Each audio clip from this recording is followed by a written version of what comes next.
So, for someone who is currently in pain, what would be a simple and realistic way for them to begin exploring awareness through movement lessons to start improving comfort and mobility? Well, I would say first, starting with your own curiosity. So I think what I would often do with my clients when they were in a lot of pain, we often the first lesson we didn't do a lot of movement.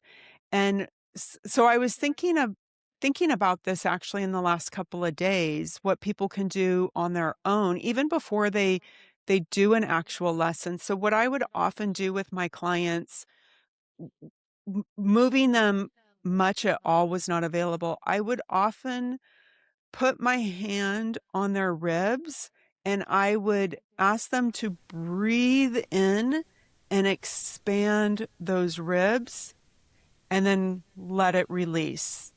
And sometimes when you create a little bit of tension in a very safe from the inside out, that starts to move around those intercostal muscles that are holding really tight.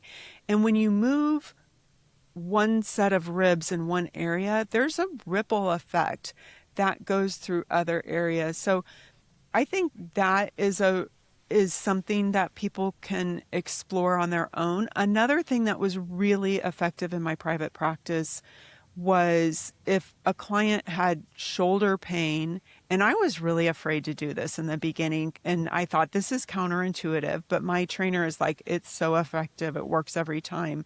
So if they had shoulder pain, I would push their shoulder into the table, and that increase in tension and then the release gave them a lot of release. So as you're lying in bed, very gently, not ambitiously at all, as you're lying in bed where you may have a source of pain, push into the surface. If you're comfortable on the floor, or if you're in your bed, just increase that tension a little bit and then release. And that may give you release. And then if you are interested in exploring Feldenkrais classes, when you feel comfortable for it, in the United States, we have Feldenkrais.com where you can search for Feldenkrais practitioners and also for live classes. So you could do that globally, tap in, or just search online for in your region for a Feldenkrais practitioner.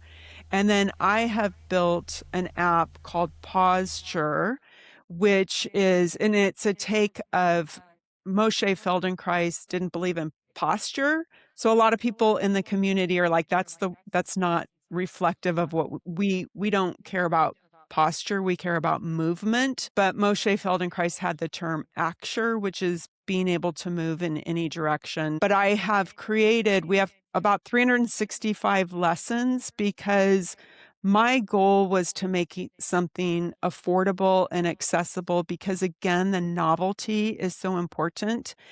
And I think back to my mom, who was very financially constrained, and she did not have the money to go to a health and wellness resort. She did not have the money to go to a massage therapist.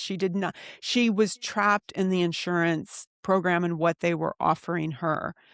Mhm. So she did not seek outside because she did not have the money for that. And so my why for creating this app was to help people like my mom who were financially constrained, and knowing the novelties of the lessons are so important to. If this sparks something for you, there's a much deeper conversation in the full episode. You can watch it here on YouTube or on Spotify or listen on Apple Podcasts. Like, subscribe, and stay connected for more.